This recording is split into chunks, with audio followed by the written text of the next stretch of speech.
Hi. So we are going to cover a story today about a group of people that have tried their best to keep their names remaining etched in the annals of history. They are called Siddis.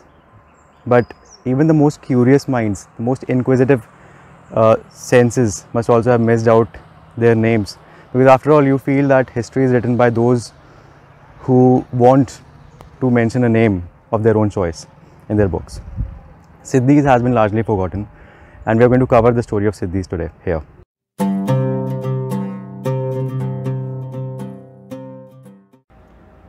But before that, I would like to ask all those people who have been born and brought up in India, have they ever come across the term Habshi? Doesn't it sound negative to you? Isn't it a negative slang that we use for someone who we dislike the most? But this is a travesty in history. Habshi is rather a mistranslation or transliteration of the word Abyssinian. Abyssinia is a place that we now know currently, contemporarily, as Ethiopia. Ethiopia is the eastern, it lies on the eastern flank of African continent. So those people who were brought from Ethiopia to India for some reason that we are going to cover later were called Abyssinians, but only because we lacked that tongue to twist it, to pronounce their names rightly, we started calling them Habshi.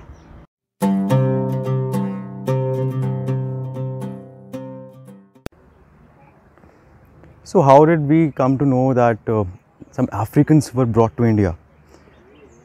We have seen them performing well and best than most of the athletes in the world out there when they all compete against each other on the common ground of Olympics.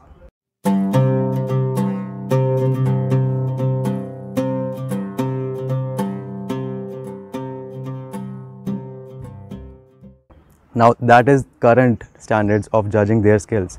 Earlier, when we had all the rulers and empires and kingdoms set up in our country, they had their own standards. And by those standards also, at that time, those who were brought on our land as slaves were seen to be qualifying almost all the limits, almost all the standards to command their navies, the navies of our rulers. So they were inducted in their armies to be the chiefs and commanders of their army, of their navies, and later they realized their own prominence, who grew up to the ranks of such higher helms that they were undefeated, unconquered for almost 500 years.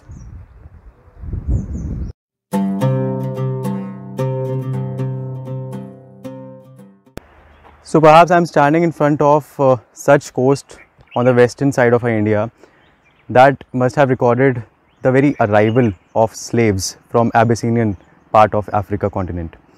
The Abyssinian that gave Arab merchants a reason to bring such people who they used to call slaves for assistance and convenience of some dynasts in our country, Mughal dynasty and other people who used to rule over this area. This basically fell under the Ahmednagar Sultanate, and the slaves that were brought here just took everyone off guard when they proved their mettle to rise up to the ranks of such prominent figures in the books of history who we now remember the names of.